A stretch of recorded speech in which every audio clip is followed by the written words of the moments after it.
ሰበር መረጃን እነሆኝ ዓለም አቀፍ ሚዲያዎችንና ሰዎችን የሳበው የኢትዮጵያ አዲሱ ገጽታ የኢትዮጵያ አዲሱ ገጽታና አዳዲስ የቱሪዝም መዳረሻዎች ዓለም አቀፍ ዕውቅናን ያላቸው ሰዎች ኢትዮጵያ የመጎብኘት ፍላጎታቸው እንዲጨምር እድል መፍጠሩን የቱሪዝም ሚኒስተር ሰላማዊት ካሳ ገለጹ።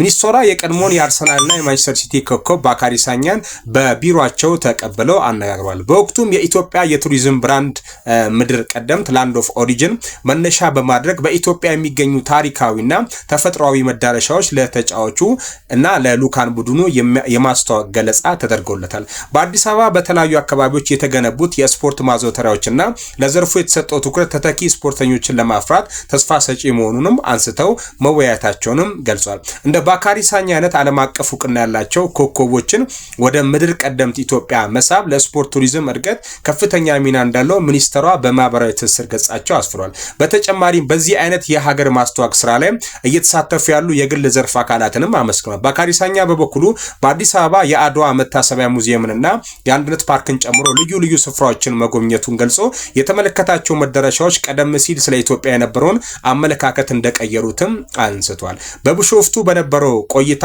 በማራኪ ሪዞርቶችና በተፈጥሮ ውበት መዳሰቷን ጠቁሞ የኢትዮጵያ ደግነት የእንግዳ አቀባበል አድንቋል። በተለይም ስፖርት ወዳድ የሆኑት ኢትዮጵያውያን ያደረጉለት የሞቃ አቀባበል እንዳስደሰቱ የገለጸው ተጫዋቹ በቀጣዩም ሌሎች የቱሪዝም መዳረሻዎች የመጎብኘት እቅድ እንዳለውና ኢትዮጵያን ለዓለም የማስተዋወቅ ፍላጎት እንዳለው መግለጹን የቱሪዝም ሚኒስትሩም አስታውቋል። ይህ ብቻ አይደለም። ባካሪ ሳኛ ከኃይሌ ገብረስላሴ ጋርም ተገናኝቷል። እንግዲህ ኃይሌ ገብረስላሴም የሱ ፍርም ያረፈበትን አንድ መጽሐፍ ለባካሪ ሳኛ ሰጥተውታል። ውድ አድማጮቼ አንድ የወጣ አዲስ መረጃ አለ። መረጃውን አጠናክሬ ያደርሳችኋለሁ። ኢትዮጵያ የአፍሪካ ዋንጫን ለማዘጋጀት ጠይቃለች የሚል አዲስ መረጃ አለ። በኋላ ላይ ይሄን መረጃ አደርሳችኋለሁ። ቤቱን ፎሎ አድርጉ፣ ላይክ ሼር እንዳይረሳ። ዋን ፕላኔት ኢንተርናሽናል ስኩል ምን አዲስ ነገር ተፈጠረ? የሆነ የሚገርምና ድንቅ የሆነ ትዕይንት ዋን ፕላኔት ኢንተርናሽናል ስኩል ተከናውኗል። ይህን ላድርሳችሁ እኔ ፕላስ ምልክቷን ነክታችሁ ፎሎ አድርጉ፣ ላይክ ሼር እንዳይረሳ። አካውንቴ ሰሞኑን ተመቷል። አድማጮቼ ኮፒ ሊንክ አንድ 10 ጊዜ አድርጉልኝ። እዚህ ትዕይንት ላይ የነበራችሁ ወላጆች፣ ተማሪዎች ሐሳብ አስተያየታችሁን ኮሜንት ሴክሽን ላይ በቅነት አጋሩኝ። 25 ትምህርት ቤቶች ለአረንጓዴ ምድር በጋራ ለመስራት ተስማሙ። ለአረንጓዴ ምድር በአንድነት መተባበር በሚል መርህ ቃል ዛሬ በዋን ፕላኔት ኢንተርናሽናል ስኩል ልዩ የውይይትና የልምድ ልውውጥ መድረክ ተካሂዷል። በዚህ ታሪካዊ መድረክ ላይ ከ25 በላይ ትምህርት ቤቶች ተገኝተው የአካባቢ ጥበቃና በትምህርት ተቋማት ውስጥ ተግባራዊ ለማድረግ በጋራ ለመስራት በይፋ ስምምነትን ተፈራርሟል።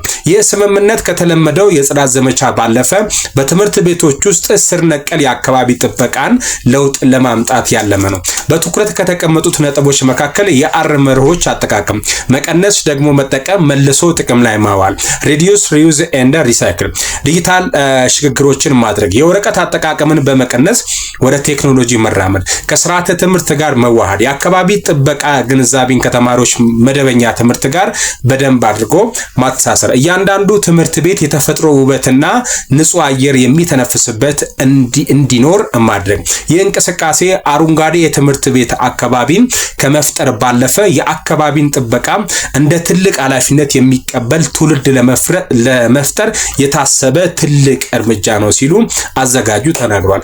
በ20ኛው ዓመት በዓል ጀርባ ያለ ትልቅ ዓላማ መድረኩን ያዘጋጀው የዋን ፕላኔት ኢንተርናሽናል ስኩል የተመሰረተበትን 20ኛ ዓመት እያከበረ ይገኛል።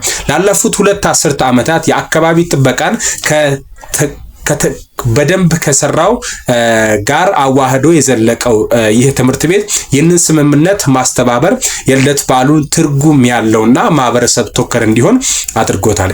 ይህ በትምህርት ቤቶች የተጀመረው ንቅናቄ ከሀገር በቀል የአረንጓዴ አሻራ መርሃ ግብር አልፎ በአፍሪካ አጀንዳ 2063 ከኮፕ 32 እና ከተባበሩት መንግስታት የግሪን ሞቢሊቲ ነው ከተባበሩት መንግስታት የዘላቂ ልማት ግቦች ጋር የተጣጣመ መሆኑን ተገልጿል። በመድረኩ ላይ የመንግስት የሥራ ኃላፊዎች፣ የአካባቢ ጥበቃ ባለሙያዎች፣ ምሁራን፣ ወላጆችና ተማሪዎች የታደሙ ሲሆን ሁሉም በጋራ ለመስራት ቃል ገብቷል። ይህን መረጃ እንዴት አያችሁት? የዛ ፕሮግራሙ ላይ የነበራችሁ ሰዎች ሐሳብ አስተያየታችሁን ኮሜንት ሴክሽን ላይ አጋሩኝ።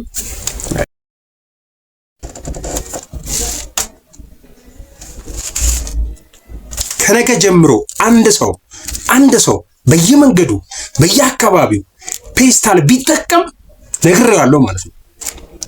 ውድ አድማጮቼ መረጃው ይሄ ነው። ነገ የመጨረሻ ቀን የተባለው እንግዲህ 6 ወር ነው የተሰጠው። ፌስታል እንዳትጠቀሙ ተብሏል። ኤላስቲክ መያዣ ማለት ነው። በየመንገዱ በየሱቁ ገዝታችሁ ኦር ደግሞ ተጠቅማችሁ ወይ አስጠቀማችሁ ከታያችሁ ራሱን የቻለ ቅጣት ስላለው ከወዲሁ ጥንቃቄ እንድታረጉ ነው። አቴንሽናችሁን ለማግኘት ብዬ ነው እንደዚህ ያስተነገጥኳችሁ። የደነገጣችሁም ካላችሁ የመጨረሻ ፌስታል የምንይዝበት ቀን ስለሆነ ሴፍ አድርጉት ይህን ቪዲዮ። ይህን አካውንት ፎሎ ማድረግ፣ ሼር፣ ላይክ ማድረግ እንዳይረሳ። ሁሌም አዳዲስ መረጃዎች ስለምለቅ እንዳትዘናጉ ፎሎ ለማድረግ። ባይ ባይ። ፌስታልን ቻው የምንልበት ቀን ነው። ቻው።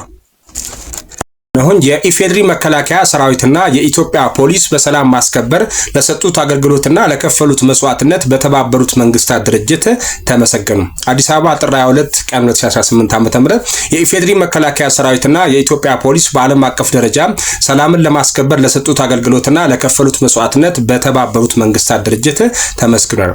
የተባበሩት መንግስታት ድርጅት በማህበራዊ ሚዲያ ገጹ ባስተላለፈው የምስጋና መልእክት የኢትዮጵያ ሰላም አስከባሪዎች ለአደጋ የተጋለጡ ወገኖችን ለመጠበቅ ለሰጡት ከፍተኛ አገልግሎትና ለከፈሉት መስዋዕትነት እናመሰግናለን ብለዋል። በአሁኑ ወቅት የኢትዮጵያ መከላከያና የፖሊስ ሰራዊት አባላት በተለያዩ የዓለም ክፍሎች በሰላም ማስከበር ስራ ላይ ተሰማርተው እንደሚገኙ የጠቀሰው ድርጅቱ ይህም ኢትዮጵያ ለዓለም ሰላም ማስከበር ለረጅም ዘመን ያላትን የማይናወጥ ቁርጠኝነት የሚያሳይ እንደሆነ በማህበራዊ ሚዲያ ገጹ አስታውቋል። ኢትዮጵያ በአሁኑ ወቅት በተባበሩት መንግስታት ድርጅት ሰላም ማስከበር ተልዕኮ ላይ 164 ሴት የሰላም አስከባሪዎችን ያሰማራች መሆኑን የገለጸው ድርጅቱ ሴቶች በሰላም ማስከበር ተልዕኮች ላይ መሳተፋቸውን በሰላም ማስከበር ስምረት ላይ የማህበረሰቡን አመኔታ ከማሳደግም ባለፈ ተልዕኮ ለስኬታማ እንዲሆን አስችሏልም ብለዋል። ይህን መረጃ እንዴት አያችሁት? ላይክ፣ ሼር፣ ፎሎ እንዳይረሳ።